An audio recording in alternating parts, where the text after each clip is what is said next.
Well, sports tourism is making waves across the globe, becoming one of the fastest growing sectors in tourism, according to the United Nations World Tourism Organization.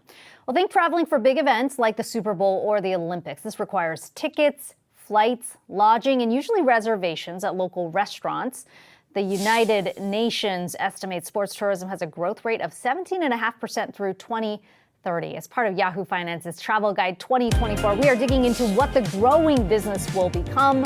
For more on this, let's bring in Paul Caine. He's president of Location and IMG Events. Paul, it's good to talk to you today. Let's start by talking about where you are right now in terms of the sports tourism boom that we've talked about. On Location IMG, you're right at the heart of that intersection between sports viewing and experiences that come with that. Yeah, I mean, look, the portfolio is really interesting because with IMG, we're an owner and an operator. So we are we create and build the events around the globe under the IMG umbrella. The on location piece of our business is we work with not only IMG, but with global sports rights holders to develop the true experiences that you were just talking about.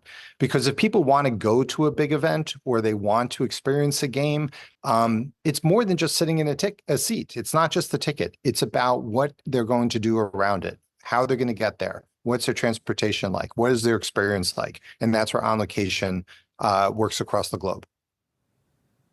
So let's talk about that a bit more. I mean, sports, as you say, it's always been a big draw. I'm one of those fans that's willing to shell out a lot of money to see a game or, actually go out and be in the stadium to view this. But it feels like we have seen this shift on how fans think about the experience that comes along with that. What are you seeing about how much they're willing to shell out?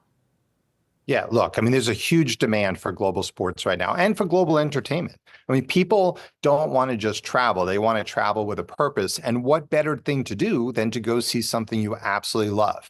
And people are willing to step up and do it. So we're seeing everything from a passion concept to like going to the Super Bowl, or a bucket list, like I want to go to an NCAA final, or even just a dream trip, like I want to go to Paris for the Summer Olympics. Any one of these opportunities around the globe gives a fan an opportunity to do something they've never been done before.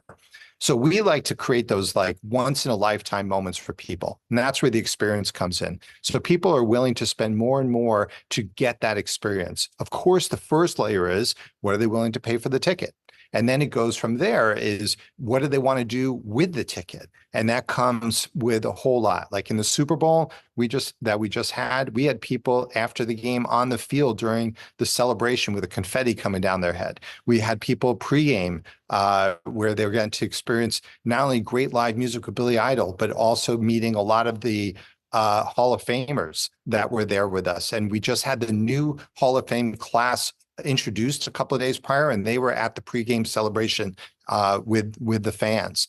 And these are the unique things that we bring to bear. Now at the Olympics, same thing. We're going to bring you and get you to see Olympians from previous games, and you're going to be seeing and hobnobbing with all of the key people around the games. You're going to get to see a site of the games that you wouldn't have had before, whether it's through transportation, special egress, unique hospitality centers, and meet and greet opportunities. That's why you go with someone like an On Location versus just buying a ticket.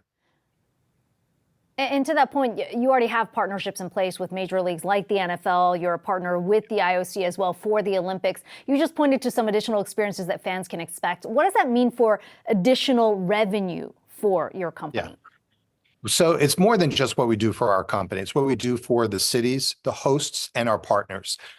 There's certainly, as fans want to spend more and do more, then it becomes a great economic opportunity for the host cities, for the rights holding partners, for all of the people around the games. I mean, in the years previously, you would go, you would buy a ticket, and then that ticket, once the venue was sold out, a lot of what came into bear was what was called the secondary, where people go and exchange those tickets at a premium. I've heard terms like scalping and things like that in the past.